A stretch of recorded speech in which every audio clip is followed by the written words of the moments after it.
नमस्कार, आप सभी का अपने इस यूट्यूब चैनल पर हार्दिक स्वागत एवं अभिनंदन है।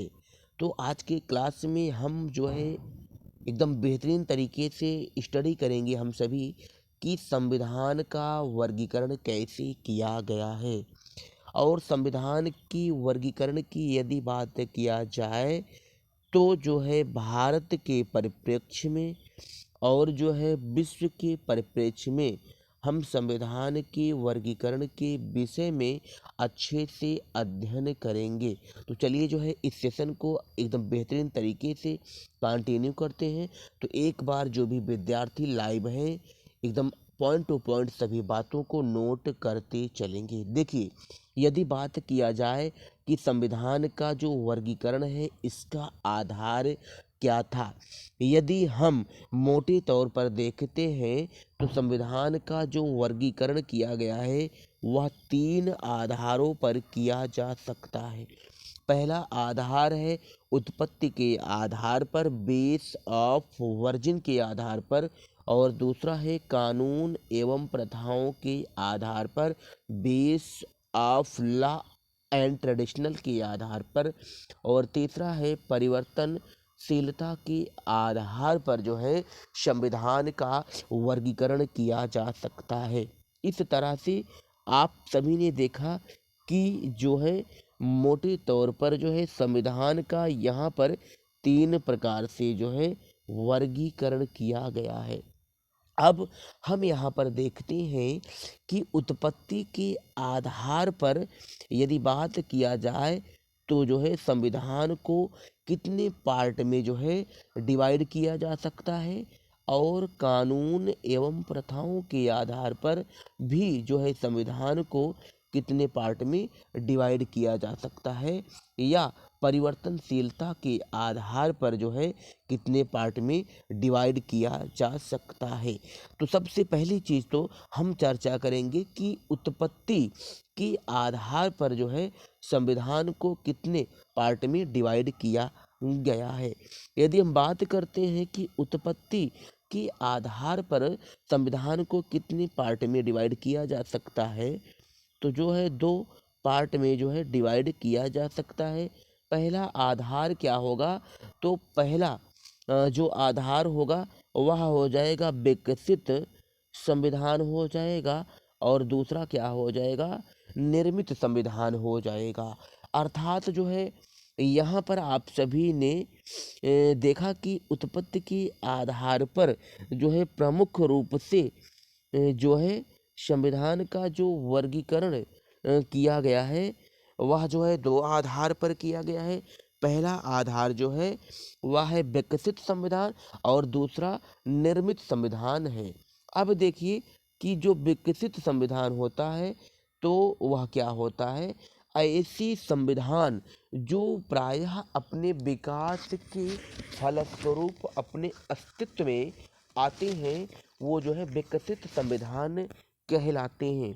और जो विकसित संविधान होते हैं, यदि इसकी विशेषताएं, इसकी फीचर्स के विषय में देखा जाए तो प्रायः जो है ये परंपराओं पर आधारित होते हैं, रीति रिवाज पर जो है आधारित होते हैं, और न्यायालय के निर्णयों के आधार पर आधारित होते हैं। और जो निर्मित संविधान होते हैं, जो क्रिएटेड कॉन्स्टिट्यूशन होते हैं, ये प्रायः देखा जाए तो कठोर होते हैं, और ये लिखित होते हैं, और ये विकासशील संविधान होते हैं। और इसी तरह से अगली हम बात करते हैं कि कानून जो है एवं प्रथाओं के आधार पर देखा जाए तो संविधान का जो है वर्गीकरण कैसे किया गया है। तो आप ध्यान से समझेंगे कि कानून एवं प्रथाओं के आधार पर देखा जाए तो जो संविधान होता है वह 2 प्रकार का होता है। पहला जो हो जाएगा वह हो जाएगा लिखित संविधान, और दूसरा हो जाएगा अलिखित संविधान हो जाएगा। अब यहाँ पर देखना यह है कि जो लिखित संविधान होता है तो लिखित संविधान की विशेषता क्या होगी, तो लिखित संविधान में देखा जाए तो प्रायः जो होते हैं अधिकांश अनुच्छेद जो होते हैं लिखित होते हैं, और अलिखित जो संविधान होता है यह परंपराओं प्रथाओं और न्यायालय के निर्णयों पर आधारित होता है। इसी तरीके से यदि हम बात करते हैं कि परिवर्तनशीलता के आधार पर जो है संविधान का कैसे क्लासिफिकेशन किया गया है, तो ये जो है प्रमुखतः देखा जाए तो दो आधार पर किया गया है। पहला आधार क्या है? पहला हो जाएगा नम्य संविधान हो जाएगा, और दूसरा आधार क्या हो जाएगा? अनम्य संविधान हो जाएगा। नम्य संविधान क्या कहलाएगा? तो नम्य संविधान ये हो जाएगा कि ऐसे संविधान जिसमें आसानी से परिवर्तन किया जा सकता है, वह नम्य हो जाएगा। और ऐसे संविधान जिसमें आसानी से परिवर्तन नहीं किया जा सकता है, वह अनम्य हो जाएगा। इस तरीके से आप सभी ने जो है यहाँ पर संविधान का उपरोक्त में आपने जो क्लासिफिकेशन पढ़ा था, ये प्रमुखतः देखा जाए तो मोटे तौर पर जो है ये क्लासिफिकेशन किया गया है। लेकिन यदि हम एक प्रकृति के आधार पर देखते हैं तो संविधान का जो वर्गीकरण किया गया है, इसको यहाँ पर देखते हैं। आधार तो वो भी ठीक था और यह भी ठीक है, लेकिन प्रमुखतः एक मोटे तौर पर देखा जाए तो संविधान का जो क्लासिफिकेशन किया गया है, आप सभी यहाँ देख सकते हैं। तो पहला जो आधार है, आप देख रहे हैं कि पहले यानी मोटे तौर पर देखा जाए तो संविधान का जो वर्गीकरण किया गया है, वह सिर्फ और सिर्फ दो आधार पर किया जा सकता है। पहला हो जाएगा विकसित संविधान, और दूसरा हो जाएगा निर्मित संविधान हो जाएगा। अब देखिए, जो विकसित संविधान होगा, वह विकसित संविधान कैसे होगा?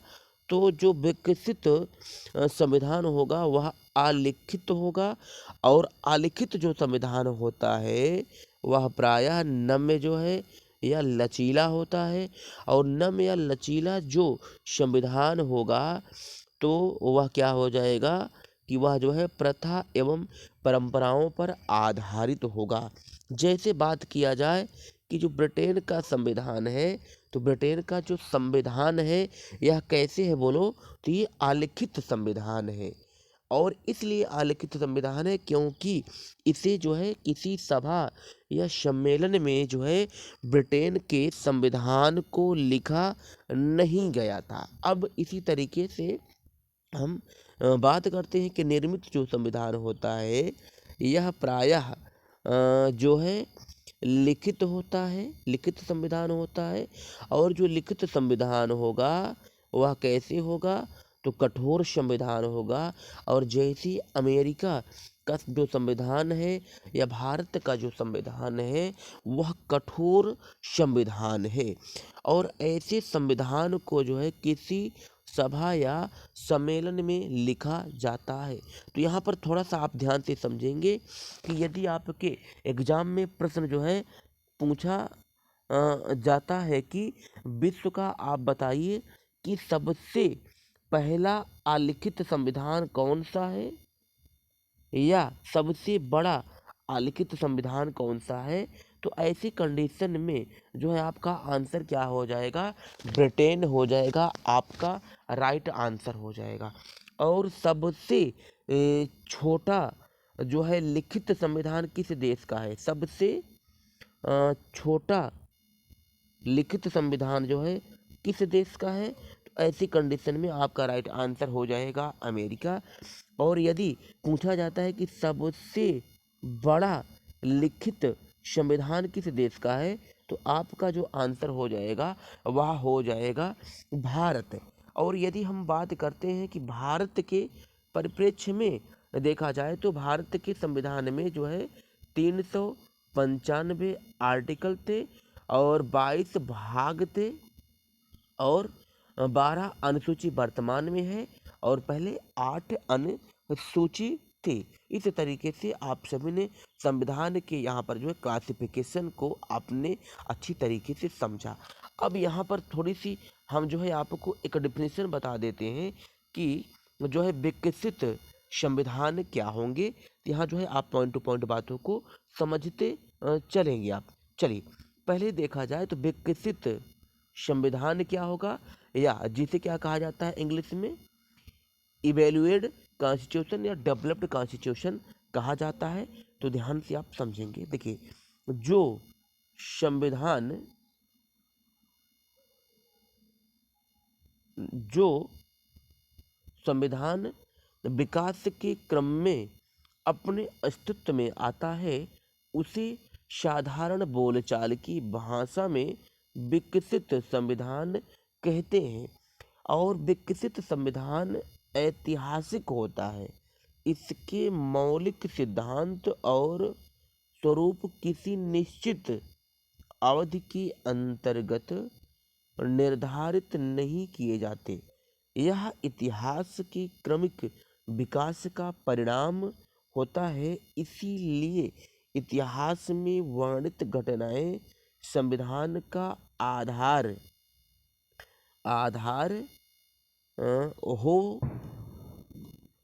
आधार हो जाती हैं।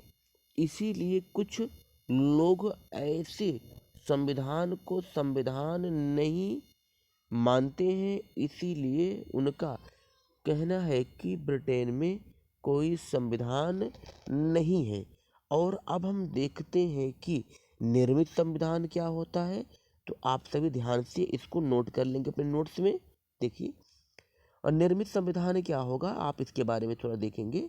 जिस संविधान का निर्माण निश्चित समय में कुछ व्यक्तियों के द्वारा सोच समझकर किया गया हो उसे साधारण बोलचाल की भाषा में निर्मित संविधान कहते हैं। और निर्मित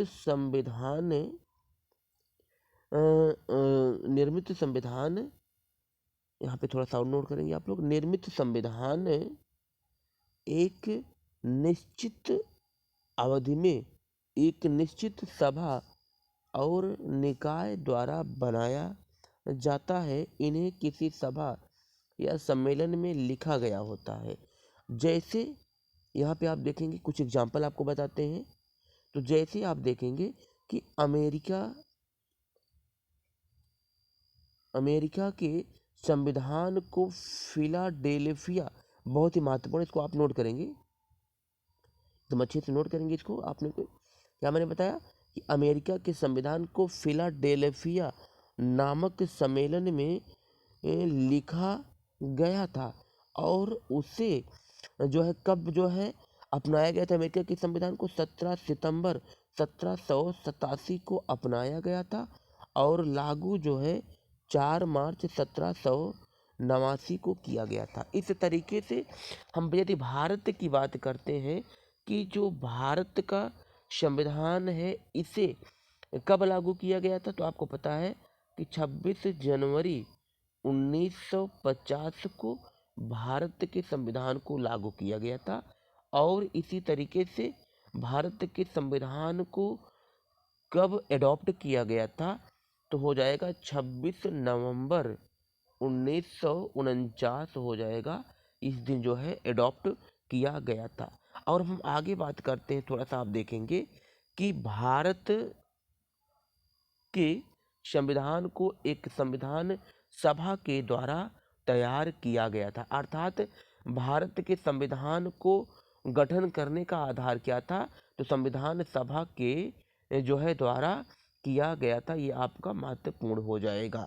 इस तरीके से आज की क्लास में आप सभी ने एकदम बेहतरीन तरीके से कवर किया कि संविधान का वर्गीकरण कैसे किया गया है। और ये मेरी जो क्लास है विभिन्न प्रतियोगी परीक्षाओं के लिए महत्वपूर्ण होगी। और आज की क्लास में इतना ही। यदि ये क्लास आपको यूजफुल लगती है तो आप इस सेशन को एक दूसरे के पास शेयर कर सकते हैं और हमारे चैनल को सब्सक्राइब भी कर सकते हैं। आज के लिए इतना ही। Thank you so much, all the best. इसी तरह से आप सभी अपने एग्जाम की एकदम बेहतरीन तरीके से तैयारी करें। Thank you.